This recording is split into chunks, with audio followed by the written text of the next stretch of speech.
When you're trying to decide whether a home massage chair is worth the space it takes up, the biggest fear is ending up with a piece of furniture that looks cool on the brochure but does nothing for the aches you actually have. I've spent the last few weeks looking at a handful of recliners that promise zero-gravity relief, and I've also read through dozens of buyer comments on the major retail sites. What I want to do today is walk through the practical side of the BestMassage zero-gravity heated massage recliner, the one that markets itself as a full-body experience with 3D SL track technology, so you can figure out if it truly fits your daily routine, your budget, and your need for real relaxation. Link is in the description if you want to check the product details on Amazon. First off, let's talk about the problem most people face before they even sit down in a chair like this: the space dilemma. The recliner is roughly the size of a standard sofa, about 48 inches wide and 35 inches deep when fully reclined. If you live in a studio apartment or share a small office, that footprint can feel like a permanent installation rather than a flexible tool. I measured a typical living room layout and found that you need at least a 3-foot clearance behind the unit to let the backrest fully extend without hitting a wall. That means you either have to rearrange your existing furniture or carve out a dedicated corner. For someone who already has a tight floor plan, the trade-off is clear: you're buying a permanent fixture rather than a portable massager that you could store under a bed. That brings us to the actual massage experience. The zero-gravity Bliss claim is based on a reclining position that lifts your legs to the same level as your heart, supposedly reducing pressure on the spine. In my testing, the chair does indeed tilt back to a near-horizontal angle, and once you're there, the built-in rollers glide along the back, hips, and thighs in a pattern that feels more like a slow, rhythmic wave than a jarring push. The 3D SL track technology is supposed to add depth to the stroke, and what I noticed is that the rollers can adjust a few centimeters inward, giving the sensation that they're targeting the muscle fibers directly rather than just skimming the surface.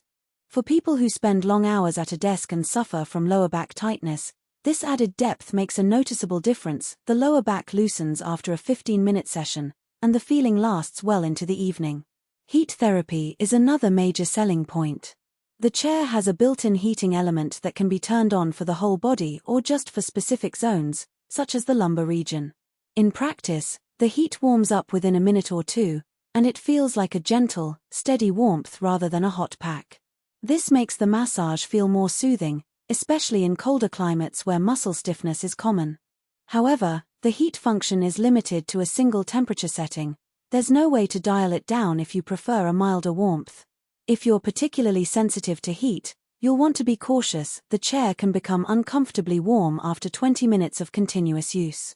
Now, let's look at who actually benefits from this kind of setup. If you're a remote worker who sits at a desk for 8 hours a day, the ability to roll out of your office chair and into a recliner that does a full body stretch can be a game changer. I tried it after a day of video calls, and the combination of gravity-aligned posture and the rolling motion eased the tightness in my shoulders and neck. The chair also doubles as a nap spot. After a 20-minute massage, I was able to drift off without the usual stiff neck that follows a quick power nap on a regular sofa. For people with chronic back pain who have already tried basic foam rollers or handheld massagers, the zero-gravity position plus the deeper stroke offers a more comprehensive release. On the flip side, the recliner isn't the best fit for someone who moves a lot or needs a flexible piece of furniture. If you're looking for a chair you can quickly pull out of a corner after a few minutes of use, the weight of the unit, roughly 250 pounds, makes it more of a permanent fixture. Even the wheels on the base are more for moving during setup than daily repositioning. Additionally, the control panel is tucked on the armrest, and while the buttons are large enough to hit without looking, there's no tactile feedback that tells you which setting you're on without glancing. For those who prefer a more intuitive, knob-based interface, this could feel a bit clunky. Another practical consideration is power consumption. The motor that drives the rollers and the heating element draws a fair amount of electricity, which shows up on the energy meter if you're monitoring your household usage.